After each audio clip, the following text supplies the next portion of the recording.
Praise the lord sir. जी praise the lord. हाँ sir मैं प्रिया कड़म में बात कर रही हूँ। जी हाँ तो मेरा ये क्वेश्चन था सर, जी जो मत्ती रचित सुसमाचार में जो 22वां अध्याय है, जी जो कैसर को कर देना नहीं क्या, ये जो फरीसी लोग आकर यीशु को पूछते हैं कि हम कैसर को कर देना उचित है क्या। जी हाँ तो यीशु वहां पर बोलते हैं कि जो कैसर का है वो कैसर को दो और जो परमेश्वर का है वो परमेश्वर को दो, जी है ना। जी तो और लूका में भी हम पढ़ते हैं कि जो कंगाल विधवा का दान नहीं क्या। जी हाँ हाँ तो ये दोनों बातें हमको यानी दान दशमांश के साथ में जोड़कर हमको सिखाया जाता है कि देखो कि नए नियम में भी दान दशमांश का जिक्र यीशु मसीह ने किया है।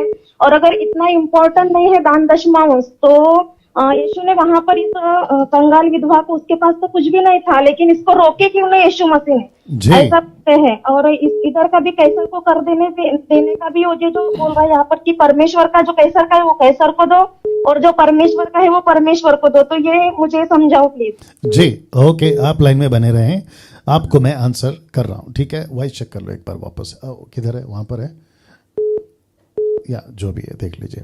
ओके, तो जितने दर्शक हैं, कितने लोग हैं अभी? ओके, 600 के ऊपर जो दर्शक जुड़ चुके हैं, आप सभी का बहुत बहुत स्वागत करता हूं फेसबुक और यूट्यूब दोनों जगह पे, दोनों प्लेटफॉर्म से। आप लोग वॉच पार्टी शेयर करना जारी रखिएगा। नाउ बहन का प्रश्न ये है कि जो कैसर का है वो कैसर को दो, जो परमेश्वर का है वो परमेश्वर को दो। नंबर 1 किसको कहा? शास्त्री फरीसी को।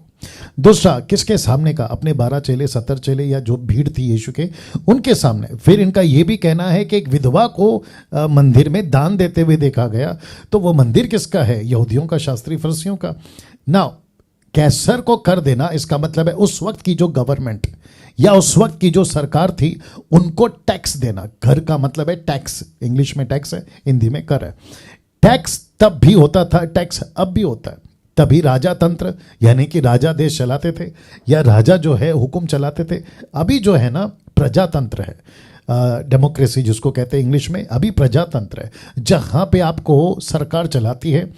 अगर बीजेपी अभी रूलिंग पार्टी है तो उनके अपनी कैबिनेट्स है, फिर उसके बाद में अपना अपना उनका क्या कहते हैं रिस्पॉन्सिबिलिटीज है, वो चाहे पुलिस हो, आर्मी हो, नेवी हो, मिलिट्री हो, उन सबको चलाना है क्योंकि देश की रक्षा करना है। फिर उसके बाद में बहुत सारी सुविधाएं हैं जो सरकार अपनी तरफ से देती है, लेकिन प्रश्न उठता है कि सरकार के पास पैसा कहाँ से आएगा। तो सरकार ने क्या कहा है कि आप अपना टैक्स दो, आप यहाँ बिजनेस करते हो, नौकरी करते हो, आप बैंक में पैसा रखते हो, आप यहाँ पे जो भी लेन देन करते हो, आपको इसकी छूट है क्योंकि आप भारत के नागरिक हैं। वैसे ही अदर कंट्रीज के जो नागरिक होते हैं उन सभी को वहाँ का सरकार को अपना अपना कर या टैक्स देना होता है। टैक्स देना गलत नहीं है और ये देना ही चाहिए।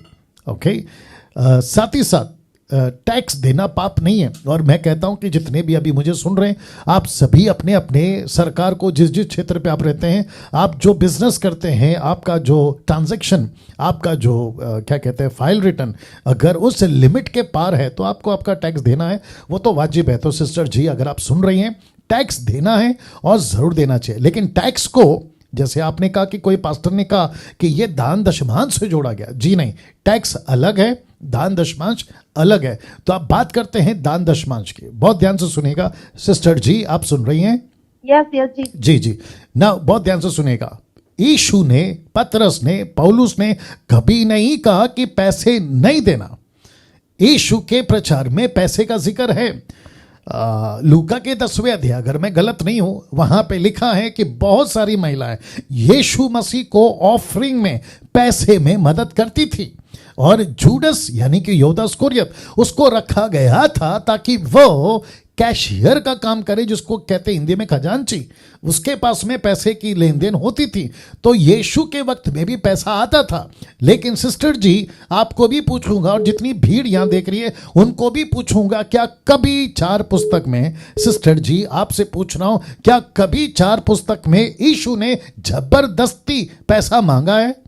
नहीं। गुड। नंबर 1, क्या यीशु ने कभी ऐसा कहा अगर तुम पैसा नहीं दोगे तो तुम पे श्राप आएगा?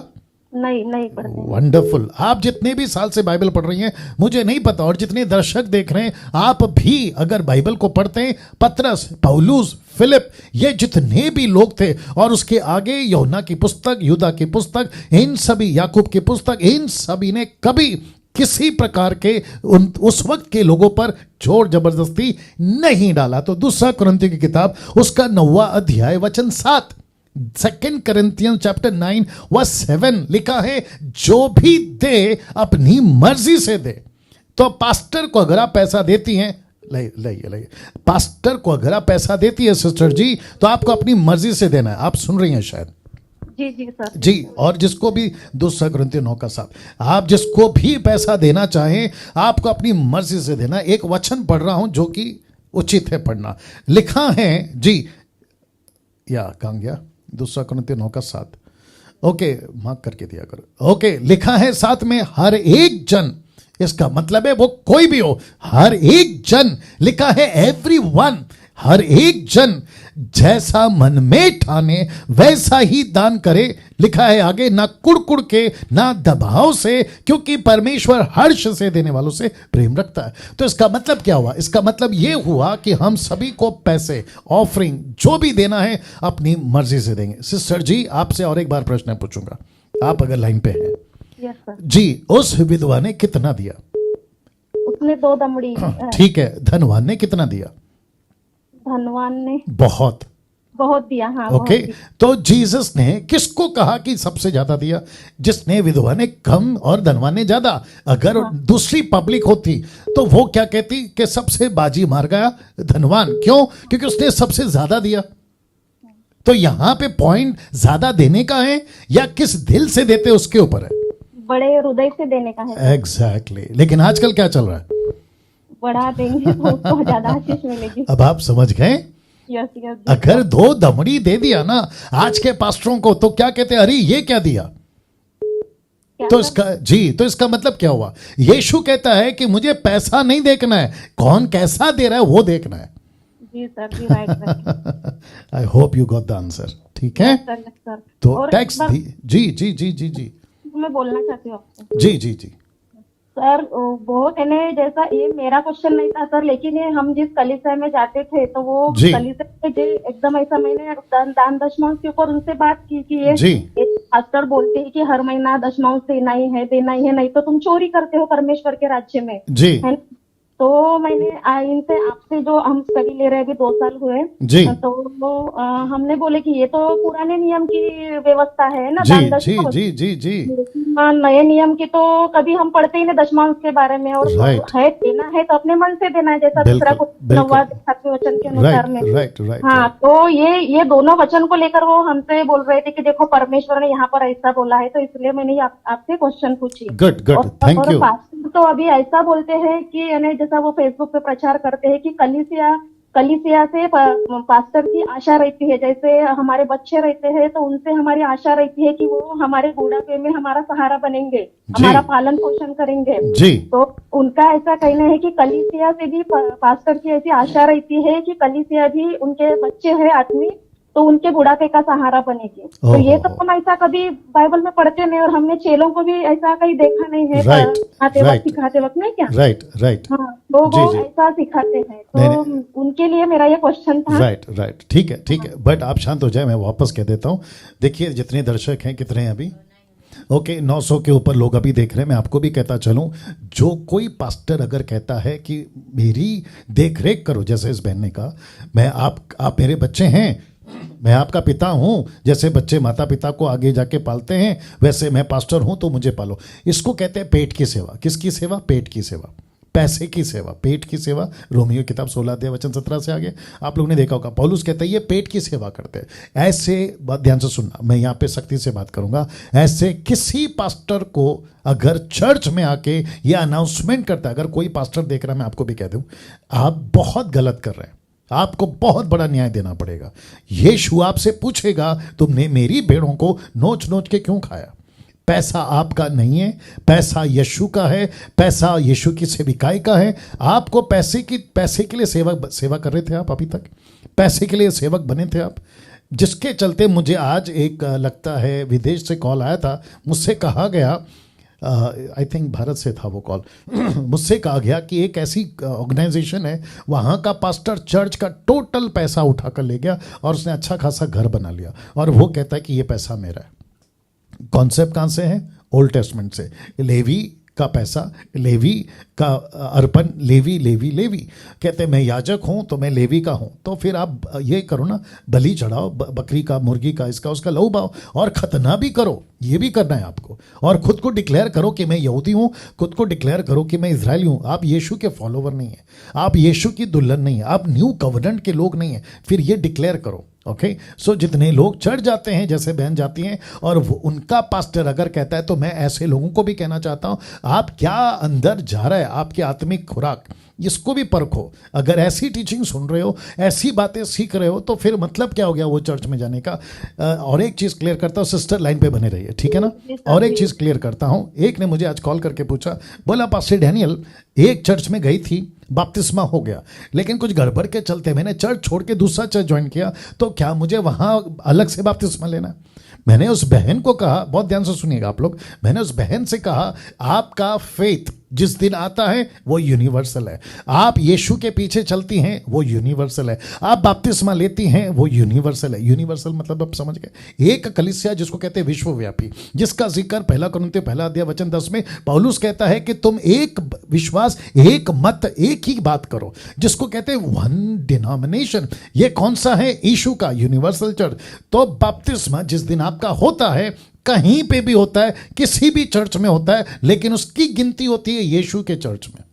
तो बपतिस्मा यीशु के साथ, यीशु के पीछे चलना, यीशु की यूनिवर्सल चर्च में आपको जब यीशु न्याय करेगा ना, सिस्टर ध्यान से सुनिएगा, जब यीशु न्याय करेगा ना, ये नहीं पूछेगा अरे बैप्टिस्ट वाले इधर आओ, अरे कैरिस्मेटिक वाले इधर आओ, अरे पेंटिकोस्टल वाले इधर आओ, नहीं, वो कहेगा मेरा बेटा मेरी बेटी इधर आओ, जो तुम मुझे फॉलो करते थे इधर आओ, ऐसा कहेगा। तो इसको दिमाग में रखिए, आप किसी के फॉलोवर नहीं है, आप यीशु के फॉलोवर है। मैं यहां पे जो बात कर रहा हूं ना, उसी बिहाफ से बात कर रहा हूं। और एक चीज क्लियर कर देता हूं, क्योंकि बहुत अच्छी बात हो रही है।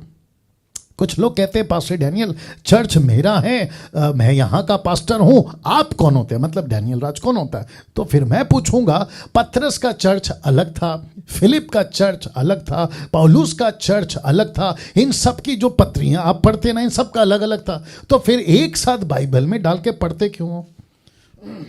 तो ऐसे करो ना, जैसे पौलुस कहता है, क्या मसीह बट गया है? पहला कुरिन्थियों 1:10, क्या मसीह बट गया है? कोई कहता है मैं कैफा का हूं, कोई कहता है मैं पौलुस का, कोई मसीह का। मसीह बट गया है क्या?